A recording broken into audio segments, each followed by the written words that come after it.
Eskuru ya sekondari ya Naikuru hegotoka hime ya sub-county ya Manga ligo lituko lya lero yaliganiye murobeli bokwene kibuna nkurubale ogosegeta weche hasaba na bali bakole tibija kukwana chingeke cyo nigo barukubolye gochya sekero muhorokiwa kubekombukina kwerenda chingeke chiga chisukuru chirobereki kwechigo siekwa hase etamu ya kabere.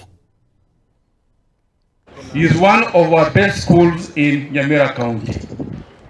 Last year's examination, this school posted a mean score of 7.9. Now, in terms of ranking, it was number 9 out of 191. See you sawa. Can you clap for this school, please? So Naikuru is one of our best schools in the county and is doing very, very well.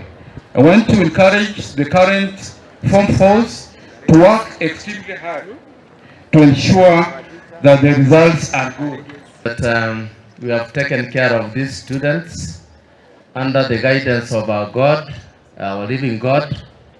You know what happened this duration from May, April, up to recently, even 3 days ago.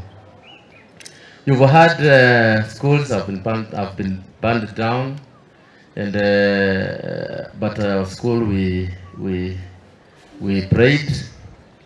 We asked the guidance from God.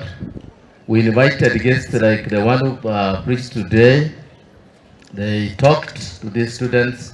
Until now, you are going with them when they are okay.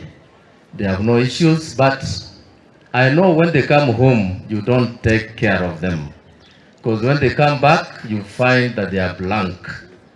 You are at home, but you don't know where your child is. That is a serious mistake, and you've heard from our pastor that you have to ensure that your child is safe. Normally when you come here as a parent, there's a statement you make and we wonder, mwalimu wewe ndio utanisaidia tu, mimi nimeshindwa mbele ya mwanafunzi. You know, that is a statement that makes us frustrated, but because of the spirit that we are given by God, we are able to contain these boys and girls in terms of discipline.